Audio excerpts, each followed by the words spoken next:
Muitas empresas acabam carregando, principalmente empresas de grupos familiares, elas acabam carregando um certo excesso de caixa. Quando eu digo excesso, né, é uma necessidade a mais do que o capital de giro da empresa demanda para ter de caixa dentro do seu balanço.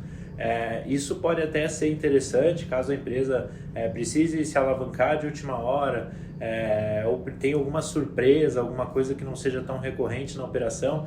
Tem o caixa ali, mas do ponto de vista de investimento acaba sendo um pouco ineficiente, né?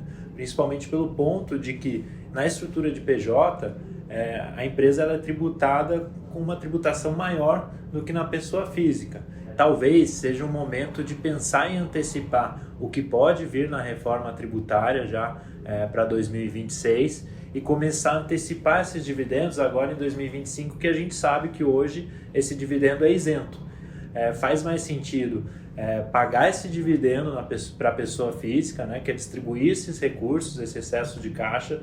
Aí a pessoa física, que é o dono da empresa, poderá ter acesso a esses produtos, de novo, que sejam isentos ou que sejam mais eficientes via pessoa física versus PJ. A gente teve uma reforma recente aí que afetou os fundos exclusivos.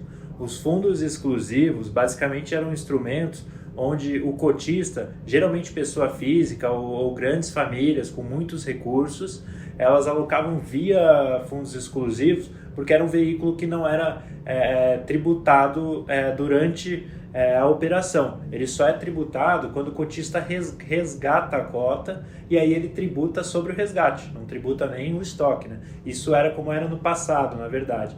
E aí recentemente passaram a tributar alguns tipos de fundos exclusivos, como os fundos de multimercados, né? Ou seja, fundos que podem acessar uma grande gama de produtos e classes de ativos. Esses fundos hoje estão com a estrutura do come cotas, ou seja, eles são tributados hoje, não existe mais o benefício de só ser tributado no resgate, e aí é uma operação que não é mais tão eficiente, porque esse come cotas ele acaba tributando os produtos mesmo antes da venda. Então uma posição que está sendo carregada em renda fixa, renda variável, que está apreciando, mesmo antes de ser vendido, essa posição já vai ser tributada via o come cotas. Então hoje é uma discussão que é muito ampla ainda, para caso a caso. Às vezes a estrutura de fundo exclusivo no fundo multimercado pode ser eficiente, mas para alguns portfólios pode ser ineficiente. Então quando a gente está falando de carteiras administradas versus fazer a própria administração dos seus investimentos, ou até mesmo buscar alguma assessoria, uma consultoria para esse serviço, a carteira administrada ela acaba ganhando por ser o mais alto grau de sofisticação que o investidor pode ter para o seu portfólio de investimento. E o porquê disso? Porque, como já diz o nome, a carteira administrada ela é tocada por um gestor profissional de investimento.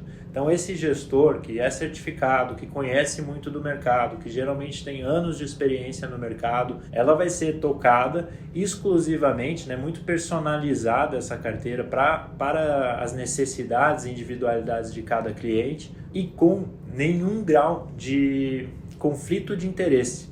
Porque esse gestor ele está olhando só para a operação da carteira, ele quer ver só a performance da carteira, geralmente já num FII fixo, né, negociado com o cliente, onde o cliente sabe exatamente quanto que ele está pagando para esse serviço de gestão. Já na carteira administrada, o conflito de interesse não existe. O gestor está 100% comprometido a entregar a melhor alocação possível para o cliente.